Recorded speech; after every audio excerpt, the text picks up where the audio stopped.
Hello friends, welcome to my channel that is all about literature. So in this video we will discuss the next part of Preface to Shakespeare by Dr. Johnson. Earlier we have done the first part of this preface. Now in this video we will see that what is in sixth para. So in this sixth para Johnson says that human जो judgement है वो क्या होती है, इनफॉलिएबल होती है. इनफॉलिएबल means कभी जो गलत नहीं हो सकती. और इसी वजह से जो ह्यूमंस हैं, ह्यूमन बीइंग, वो क्या करते हैं, प्रेज करते हैं किसी ऑथर के बारे में, अच्छा बोलते हैं या फिर उसको ही रीड करते हैं. वो किस वजह से? क्योंकि वो प्रेजुडिस है. मीन्स उन्होंने पहले से ही सोच रखा है कि that author is right, that author is wrong, he is a greatest one, he is less than any writer. So this kind of thing. या फिर प्रेजुडिस है या फिर फैशन. मीन्स फैशन कैसी है, एक तरीके से उन्होंने, एक ने बोला कि ये अच्छा राइटर है तो सेकंड ने भी वही एक्सेप्ट करा कि हाँ, अगर एक ने बोला है तो दूसरे ने भी बोला. और इस तरीके से एक फैशन, एक ट्रेंड बन गया कि उस राइटर या उस ऑथर को हमें ग्रेट बोलना है. So that is the thing. और इसी वजह से एक ज़रूरी हो जाता है, नेसेसरी हो जाता है कि हम इंक्वायरी करें उन एक्सीलेंस की, किसके, शेक्सपियर के एक्सीलेंस की, कि कैसे शेक्सपियर ने जो राइटिंग है और जो उसकी ग्रेटनेस है वो कैसे अभी तक मेंटेन है, कैसे इतने टाइम के बाद में भी जो उनके कंट्री मैन है, मीन्स जो इंग्लैंड या फिर ब्रिटेन के लोग हैं या फिर जो वर्ल्ड में शेक्सपियर की जो ग्रेटनेस है वो कैसे बनी हुई है, ये हमें इंक्वायरी की ज़रूरत है. Now the sixth one is that in this seventh one Johnson says that जो फेथफुल रिप्रेजेंटेशन है, मीन्स जो रियल लाइफ को रिप्रेजेंट करते हैं, वो ही क्या है, लंबे टाइम तक, लॉन्ग टाइम तक आपको क्या दे सकते हैं, ग्रेट प्लेजर दे सकते हैं. जो ऑर्डिनरी थिंग्स से हटके कोई चीज़ होती है वो आपको ज़्यादा टाइम तक आपको प्लेजर नहीं दे सकता. मीन्स जो शेक्सपियर है उनके अगर वर्क्स में हम करेक्टर्स को देखें तो वो एक ऑर्डिनरी लाइफ को रिप्रेजेंट कर रहे हैं, जैसे एक कॉमन मैन है. तो वो क्या है, आपको जब आप पढ़ोगे, then when you read those drama, those plays, then you find newness every time. But वहीं पे अगर आप दूसरे ऑथर को कंपेयर करो शेक्सपियर से, सो उनके में अगर यूफेमिज्म है या फिर बड़े बड़ी थिंग्स है उसमें जो अनकॉमन है, मीन्स जो एक्स्ट्रा ऑर्डिनरी थिंग्स है, तो वो आपको ज़्यादा प्लीज़ नहीं कर सकती, प्लेजर नहीं दे सकती. और यहाँ पे वही बोला है, the irregular combinations of fanciful invention may delight a while. Means जो इरेगुलर कॉम्बिनेशन है, मीन्स जो एक्स्ट्रा ऑर्डिनरी थिंग्स उसमें एलिमेंट हैं, वो आपको थोड़े टाइम के लिए प्लेजर दे सकती है. By that novelty of which the common satiety of life sends us all in quest, but the pleasures of sudden wonder are soon exhausted. Means जो थोड़े टाइम के लिए मोमेंट्री जो प्लेजर है वो कब आता है, ओनली सडन थिंग्स से ही आता है. जबकि अगर आपको लॉन्ग टाइम तक जो रीडिंग में प्लेजर चाहिए, then you have to be ordinary in writing. So वो क्या है, शेक्सपियर के राइटिंग में है. So I hope you understood this one. In the eighth one,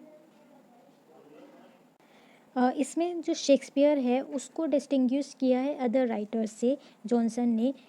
वो बोलते हैं कि जो शेक्सपियर है वो अदर राइटर से डिफरेंट है, जो मॉडर्न राइटर है सारे के सारे उन सब से डिफरेंट है, क्योंकि वो क्या है, पोएट ऑफ नेचर है.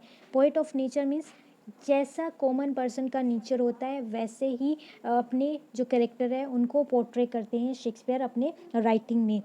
जहाँ पे ये दिखाया है कि जो रीडर्स है उनके सामने एक जो फेथफुल मिरर है. मिरर का मतलब, जैसे अगर हम देखें मिरर, तो मिरर जैसे हम हैं वैसे ही हमें वो शो करता है मिरर. ऐसे ही जो शेक्सपियर है वो क्या करता है, जैसे नेचर है जिसका, वो ही अपने ड्रामा में करेक्टर्स के थ्रू प्रेजेंट करते हैं. इसीलिए उनके जो करेक्टर्स हैं वो क्या है, मॉडिफाइड नहीं है किससे, customs of particular places. Means ऐसा नहीं है कि एक प्लेस पे रहने वाले लोगों के बारे में ही शेक्सपियर ने राइटिंग में अपने पोर्ट्रे किया कैरेक्टर्स को, बट जो वर्ल्ड में जितने भी लोग हैं उन सब की जो नेचर है, कॉमन नेचर है, उनको रिप्रेजेंट किया है अपने करेक्टर के थ्रू. एंड उनके जो करेक्टर है वो क्या है, authentic product of common humanity. They are such as the human or as world will always produce and observation will always find. जहाँ पे अगर हम बोले तो शेक्सपियर की जो राइटिंग है उसमें क्या है, एक यूनिवर्सल अपील है, मीन्स कॉमन ह्यूमैनिटी की अपील है, जहाँ पे जैसे they act and speak by the influence of those general passions and principles which are experienced by all mankind. जैसे सारे मैनकाइंड एक्सपीरियंस करते हैं वैसे प्रिंसिपल्स और पैशन है वो अपने कैरेक्टर के थ्रू शो करते हैं। उनके कैरेक्टर जो है शेक्सपियर के, वो क्या है, इंडिविजुअल नहीं है बाय स्पेसीज, मीन्स ऐसा नहीं है कि ओनली वन पर्सन या वन इंडिविजुअल को रिप्रेजेंट करे, बट स्पीसीज का मतलब ऑल जो मैन काइंड है उनको रिप्रेजेंट करते हैं जो उनके करेक्टर हैं। नाउ द नाइन्थ वन, यहाँ जॉनसन है वो क्या बोलते हैं कि जो शेक्सपियर की जो ग्रेटनेस है does not rest upon individual passage. जो इंडिविजुअल पैसेज हैं उनमें हमें नहीं पता चलेगा कि how much Shakespeare is great one, and उसकी उनकी ग्रेटनेस जानने के लिए हमें we have to read in depth. So यहाँ क्या बोला है कि जो शेक्सपियर है वो क्या है, practical exams and domestic wisdom है, मीन्स खुद में ही वो क्या है, इंडिविजुअली ही विजडम को शो करते हैं या फिर कितने ग्रेटनेस है वो उनके प्लेस से पता चलता है। It was said of Euripides. अब यूरिपिडीज का एग्जाम्पल लिया है। अब यूरिपिडीज कौन था, ancient Greek dramatist, he was an ancient Greek dramatist who wrote old tragedies like Medea, a Trojan Woman, Electra.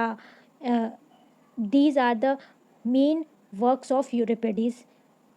So Euripides ने क्या किया, बोला कि जो every every verse was a precept, कि हर एक जो वर्स है वो क्या है, एक परसेप्ट की तरह है, and it may be said of Shakespeare. और ऐसा ही हम शेक्सपियर के लिए बोल सकते हैं that from his works may be collected a system of civil and on economical, this is economical prudence। कहने का मतलब है कि जब हम शेक्सपियर के हर एक वर्क्स को देखते हैं तब हमें पता चलता है कि शेक्सपियर कितने ज़्यादा ग्रेट है and why he is authentic till now. हम अभी भी शेक्सपियर को रीड करते हैं बिकॉज ऑफ हिज ग्रेटनेस और उनकी जो कॉमननेस है उसकी वजह से। यहाँ क्या है, जो रियल पावर है is not shown in the splendour of particular passage, means हमें नहीं पता चलेगा अगर हमने एक पर्टिकुलर पैरा को देख के ही शेक्सपियर की राइटिंग के बारे में सोचा, तो ऐसा नहीं है कि हमें पता चल जाएगा कि शेक्सपियर कितने ज़्यादा ग्रेट है। बट हमें ग्रेटनेस जानने के लिए we have to read each and everything about Shakespeare. उनके जो थिंग्स है, जहाँ पे जो स्टोरीज़ है या उनकी जो फेबल्स है उनसे हमें स्प्लेंडर के बारे में पता चलेगा। जैसे यहाँ पे एक एग्जाम्पल है किनका, हेरोकल्स का। Hierocles was a neo Platonic philosopher in 5th century. और ये बोला जाता है कि एक बार, ये एग्जाम्पल है जहाँ पे एक बार किसी को अपना घर बेचने के लिए हेरोकल्स ने क्या किया, अपनी जो घर की जो ईंट थी, ब्रिक थी, उसको क्या किया, अपने पॉकेट में लेके वो चले गए अपना हाउस सेल करने के लिए। सो यहाँ पे जो ब्रिक है वो क्या है, ये शो करने के लिए कि उनका घर कितना ज़्यादा अच्छा है, क्योंकि हर एक ब्रिक क्या है, इम्पोर्टेंट होती है घर बनाने के लिए। और हेरोकल्स का घर माने तो क्या होगा, वहाँ पे जो ब्रिक्स हैं वो बहुत ज़्यादा ही बहुमूल्य बोल सकते हैं, इस तरीके की उनकी ब्रिक थी। सो अगर हम इसको एग्जाम्पल को कनेक्ट करें शेक्सपियर की राइटिंग से, तो शेक्सपियर का हर एक वर्क, हर एक पैसेज क्या है, बहुत ज़्यादा ही वैल्यूएबल है।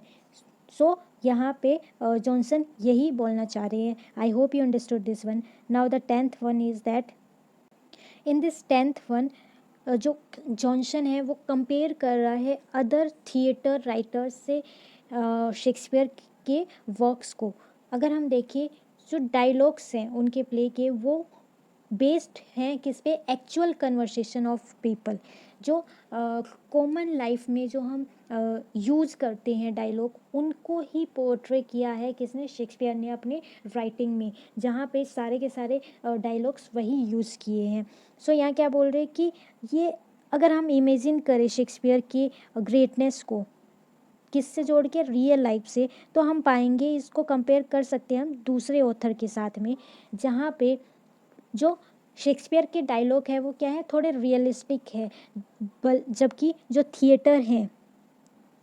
थिएटर्स हैं वो क्या है, वो मोस्टली उनके जो करेक्टर्स है वो ऐसे हैं जो हमने अपने रियल लाइफ में नहीं देखे हो, जो जिनकी जो लैंग्वेज है जो शायद हमने कभी नहीं सुनी हो अपने डे टू डे लाइफ में, और जो उनके सब्जेक्ट होते हैं जो अपने डे टू डे लाइफ से नहीं रिलेटेड होती हैं। लेकिन वहीं पे अगर हम शेक्सपियर के डायलॉग्स को देखें, उनके प्लेस को देखें, तो वो कैसे होंगे, वो हमेशा उनसे रिलेटेड होंगे जो रियल लाइफ के इंसिडेंट्स है, या फिर उनके जो डायलॉग है वो बहुत सिंपल होते हैं। And the thing is that it seems to have been taken from the common conversation of human beings. यहाँ पे इसी में यही बोला है कि उनके जो है डिलीजेंट सिलेक्शन है उनके कन्वर्सेशन में, कॉमन अक्रेंसेज हैं उनके करेक्टर्स के।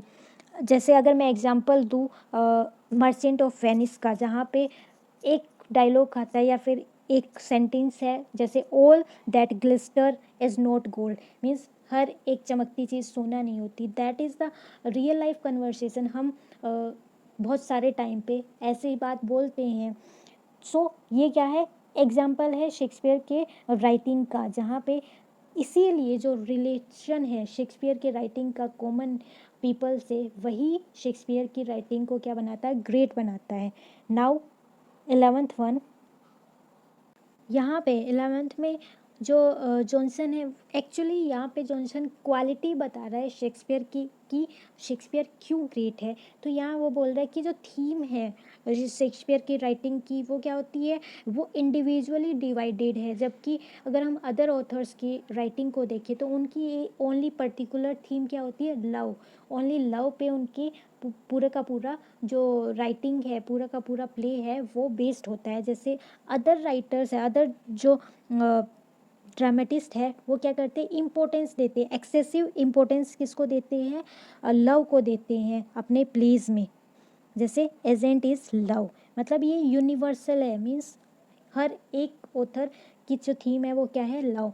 जो उनके प्लेज होते हैं उनके सेंटर में क्या होता है, एक लवर होता है, एक लेडी होती है, या फिर एक राइवल होता है, और इनसे ही उनका म्यूचुअल रिलेशन बनता है, और इसी वजह से जो थीम है, लव की थीम है, वो डेवलप होती है, एंड जो उनका पैशन है वो राइज होता है। और इसी वजह से जो ड्रामेटिस्ट है वो क्या कर देते हैं, वॉयलेट कर देते हैं थिंग्स को, और इसी वजह से मिस रिप्रेजेंट करते हैं लाइफ को, और इसी वजह से उनकी जो लैंग्वेज है वो डिस्टोर्ट होती है। कहने का मतलब है, अगर हम जर्नली लाइफ में देखें तो क्या हमारे लिए सबसे इम्पोर्टेंट लव है, नो। जहाँ पे अगर हम देखें, एक एग्जांपल है डेली लाइफ में, अगर कोई लवर एंड बिलवर्ड है, सो वहाँ पे एक टाइम तक लव अच्छा लगता है, लेकिन उसके बाद में अगर आपके पेट नहीं भरा है, या फिर आप कमाते नहीं हो, आपके पास मनी नहीं है, तो आपकी लाइफ कैसे चलेगी। ओनली लव से पेट नहीं भरता। That is the thing for Shakespeare also, कि अदर ऑथर्स किस पे जोर देते हैं, ओनली लव पे, लेकिन शेक्सपियर की जो राइटिंग है उसमें हर एक को इक्वली इम्पोर्टेंस दी है। सो जहाँ पे जो लव है वो ही क्या है, one of many patience of man kind, and that its influence on the totality of life is extremely limited in Shakespeare. Shakespeare के राइटिंग में क्या है, बहुत ही लिमिटेड है जो लव की जो थीम है, जहाँ पे he does not therefore give undue prominence to the passion of love and exhibits only what he saw in real life। जो उन्होंने अपनी लाइफ में देखा उसी से उन्होंने क्या किया, उसको प्रेजेंट किया अपने आइडियाज़ में, अपने लाइफ में, जैसे ideas from living world. And the thing is that कि he knew, Shakespeare knows that Any passion was a cause of happiness if kept under check and a cause of disaster if it was allowed to become excessive. ये बोला है कि कोई भी चीज़ को हमें क्या करना है, बहुत कंट्रोल में रखना है, तभी क्या है लाइफ परफेक्ट बनती है एंड क्या होता है लाइफ चल सकती है. एंड यही जो थिंग्स हैं उन्होंने अपने ड्रामाज में भी शो करी है. कहीं पे भी आपको क्या नहीं देखने को मिलेगा, excessive love, excessive passion for love नहीं देखने को मिलेगा. जबकि अगर वो ऑथर्स दूसरे ऑथर की बात करें तो पूरी की पूरी थीम किस पे, लव पे बेस्ड है. मोस्टली ये किसकी में राइटिंग में है, मॉडर्न राइटिंग में है, मॉडर्न राइटर की राइटिंग्स में है. So the next one is 12th one. यहाँ 12th में बोला है कि जो करेक्टर्स है, every character is distinctly individualised. Means हर एक करेक्टर क्या है, इंडिविजुअल है, उसका अलग से इम्पोर्टेंट है. कोई भी करेक्टर ओवर शेडोड नहीं होना चाहिए दूसरे करेक्टर पे. सो यहाँ पे एग्जांपल किसका दिया है, पॉप का दिया है कि पोप ने जो अपना एडिशन था शेक्सपियर के प्लेस का, उन्होंने उसमें बोला कि उनका ओपिनियन था कि जो करेक्टर्स हैं, हर एक करेक्टर्स जो ड्रामेटिस्ट के द्वारा लिखे गए हैं वो हमेशा क्या होने चाहिए, रिकॉग्नाइज्ड होने चाहिए by his speeches and that every speech could be assigned to a character as having been made by that character. कहने का मतलब है कि हर एक करेक्टर को एक इंडिविजुअल इम्पोर्टेंस देनी चाहिए. उनकी राइटिंग से हमें पता चलना चाहिए कि हाँ ये करेक्टर ये बोल रहा है, ये करेक्टर ये बोल सकता है. So that is the thing. अगर हम हैमलेट की बात करें तो जहाँ पे हैमलेट को अलग से इम्पोर्टेंस दी है, वहीं पे क्लोडियस जो उसका अंकल है उसको अलग से इम्पोर्टेंस दी है. क्यों? क्योंकि अगर हम देखें तो क्लोडियस का अलग रोल है, वो कभी भी ओवर शेडोड नहीं करता हैमलेट के करेक्टर पे. सो यहाँ पे वही बोला है और इसी वजह से जो शेक्सपियर के जो करेक्टर्स हैं वो क्या है, डिस्टिंग्विशेबल है. उनको हम अलग से पहचान सकते हैं. उनके हर एक नेचर के बारे में शेक्सपियर ने क्या किया, पर्टिकुलर हर एक करेक्टर का नेचर दिखाया. कोई जो विलन है उसको एक्सट्रीम लेवल पे ड्रंकार्ड बना दिया, या फिर जो विलन है तो विलन के रोल जैसा ही उसको शो करा है. और उनके जो डायलॉग्स हैं वो भी वैसे ही हैं. जबकि कोई बहुत ज़्यादा ही अच्छा है तो उसके डायलॉग भी वैसे ही हैं. और इसी तरीके से लाइक जो थिंग है, थिंग इज़ दैट कि every person it will be difficult to find any that can be properly transferred from the present professor to another claimant. जो चॉइस है is right when there is reason for choice. और यही वजह है Johnson ने क्या किया है, पोप की जो बात है उसको उसको एग्री किया है और ये बोला है कि जो शेक्सपियर की जो करेक्टर्स है वो क्या है, इंडिविजुअल, डिस्टिंक्ट इंडिविजुअल है, जहाँ पे there is no blurring of characters, no character shades off into another. दूसरे करेक्टर को वो ब्लर नहीं करता, हर एक की इक्वली इम्पोर्टेंस है. नाउ दिस 13, इन दिस 13 यहाँ पे जो जॉनसन है वो बोलते हैं कि जो अदर जो ड्रामेटिस्ट है वो क्या करते हैं, अपने जो करेक्टर्स हैं उनको क्या करते हैं, हाइपरबोलिक बनाते हैं या फिर अग्रावेट बनाते हैं, मीन्स एग्जजरेट करती हैं. और इसीलिए जो रीडर हैं वो क्या करते हैं, एक फॉर्म नहीं कर पाते एक आइडियाज़ ह्यूमन नेचर के बारे में. हम नहीं सोच पाते या हम उनसे रिलेट नहीं कर पाते, कनेक्ट नहीं कर पाते अपने आप को. जबकि जो शेक्सपियर है वो क्या है, उन सबसे डिफरेंट है. उनके पास में this is the important line, you can mark it, Shakespeare has no heroes, his scenes are by occupied only by men who act and speak as the reader thinks that he should himself have spoken or acted on the same occasion. Even where the agency is supernatural, the dialogue is level with life. यहाँ तक इसको आप mark कर सकते हैं, these are the important lines. So इसमें क्या बोला है कि जो शेक्सपियर के जो कैरेक्टर्स हैं उनमें कोई भी हीरो नहीं है. हीरो कौन होता है, जो एक्सट्रीम लेवल पे अच्छा होता है, काइंड होता है, जो क्या करता है हमेशा सेव करता है किसी किसी भी ह्यूमन बीइंग को या फिर हीरोइन को. सो शेक्सपियर के में आपको ये नहीं मिलेगा. जबकि वहाँ पे जो लोग हैं, मतलब अगर हम बोले प्रोटैगनिस्ट या फिर हीरो, तो उनकी भी कुछ फॉलीज होती है, उनकी गलतियाँ होती हैं जिनसे वो फॉल कर जाते हैं. तो हम ये नहीं बोल सकते कि वो हीरो है या एंटी हीरो है, हम डिस्टिंग्विश नहीं कर पाते। इसीलिए जो शेक्सपियर के कैरेक्टर्स हैं उनमें क्या है, he depicts persons of either fabulous excellence or unexampled depravity. जो स्पीकर है उनके प्लेज में वो क्या थे, कॉमन मैन होते हैं, और वो क्या है, जो एक्ट करते या स्पीक करते हैं जैसे रीडर सोचते हैं कि उनको वैसा ही एक्ट करना चाहिए या वैसा ही बोलना चाहिए।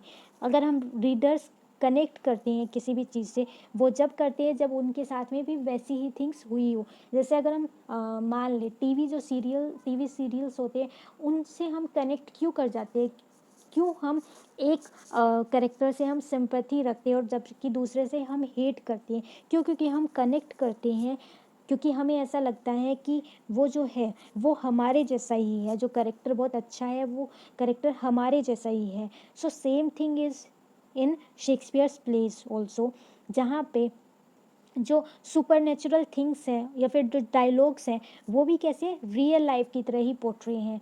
Shakespeare does not disguise the natural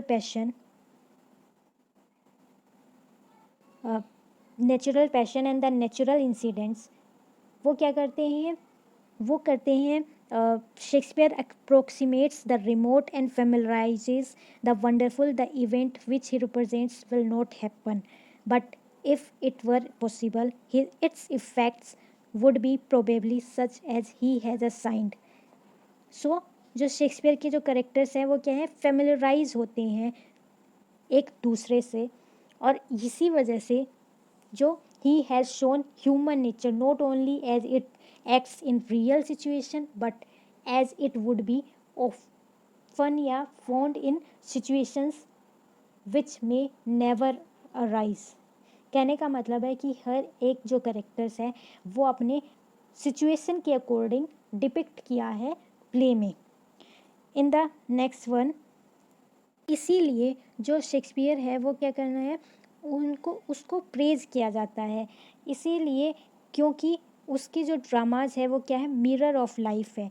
mean जैसा लाइफ है वैसे ही वो अपने ड्रामा में पोर्ट्रे करते हैं। उनके जो करेक्टर्स हैं वो क्या है, उनमें जो ह्यूमन सेंटिमेंट है वो क्या है, वो सिचुएशन के अकॉर्डिंग रियल लाइफ से डिराइव्ड होते हैं।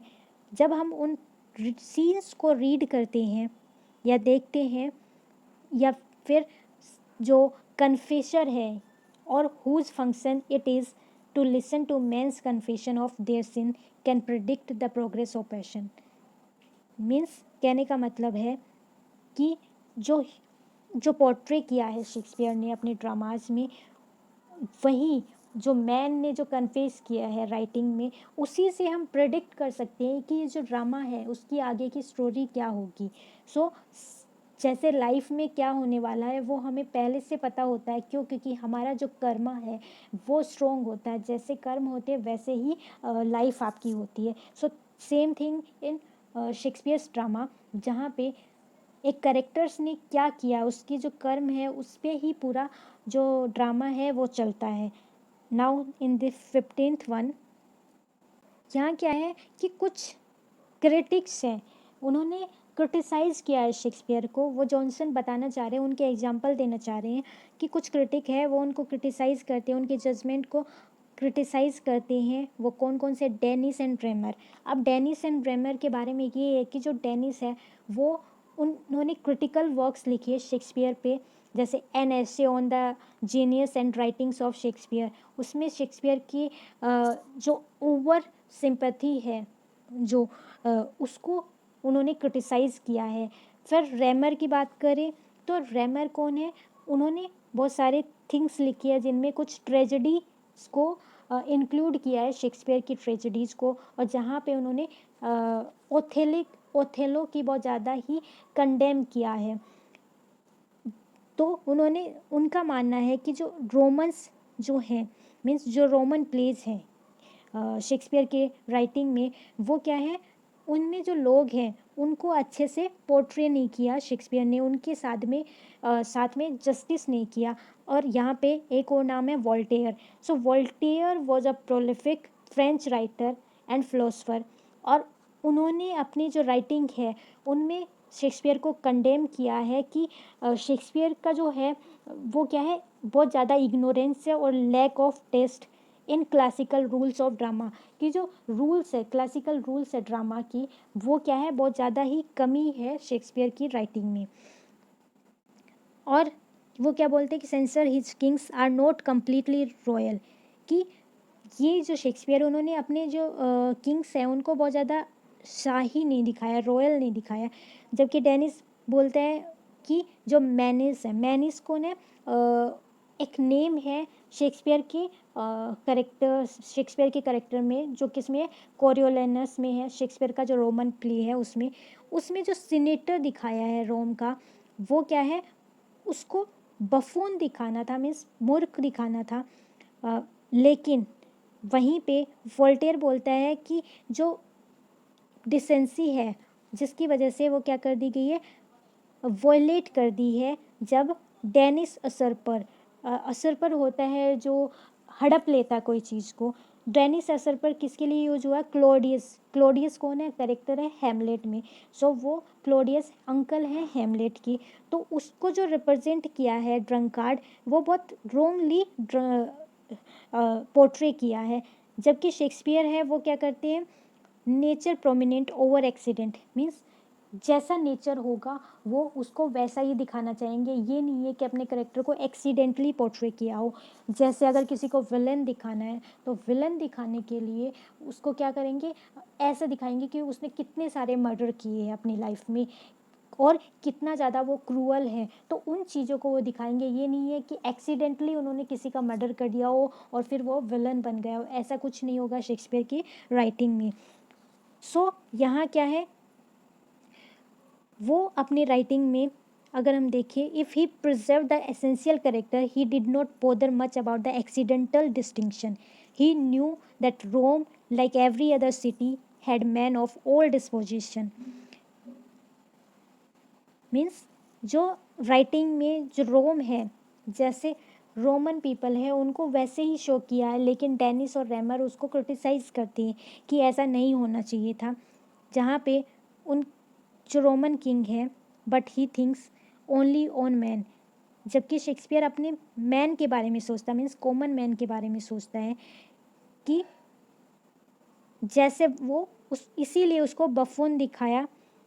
और जो सीनेट हाउस है, क्योंकि अगर हम देखें पार्लियामेंट या पॉलिटिक्स में, तो वहाँ पे कौन बैठते हैं, जो गूंस है या गुंडे बदमाश है उन्हीं को बैठाया जाता है। वैसे ही जो रोमन जो प्लेज है उनमें जो सीनेटर है उसको भी वैसा ही दिखाया जैसा टाइम की या फिर करेक्टर की डिमांड है। सो ये क्या है, यहाँ पे ही देयरफॉर एडेड ड्रंकनेस, किस में ड्रंकनेस ऐड करते हैं, जो क्लोडियस है। क्यों, क्योंकि ये जो क्वालिटी है ये इसी से जो क्लोडियस है उसका करेक्टर सामने आएगा, रीडर समझ पाएंगे अच्छे से कि क्लोडियस की क्वालिटी क्या है। और इसी वजह से उन्होंने ये दिखाया कि क्लोडियस क्या है, बहुत ज़्यादा ही वाइन यूज़ करता है। और इसी वजह से जो poet overlooks the casual distinction of country and condition as a painter satisfied with the figure neglects। Means ये एक क्या है, एक करेक्टर्स को शो करने का थिंग बताया कि जैसे पेंटर क्या करता है, अपनी जो राइटिंग है उसमें हर एक फिगर पे ध्यान देता है, हर एक बारीकी पे ध्यान देता है, और उसी से उसका जो पिक्चर है, उसकी जो पेंटिंग है वो पूरी बनती है। और यही क्या है, शेक्सपियर की राइटिंग की खासियत है, जहाँ पे करेक्टर्स क्या हैं, हर एक करेक्टर इंडिविजुअल शो हुए हैं, उन नेचर की क्या डिमांड है वो उसमें शो हुई है। So I hope you understood this one. We will discuss in next video. Till then bye, have a nice day.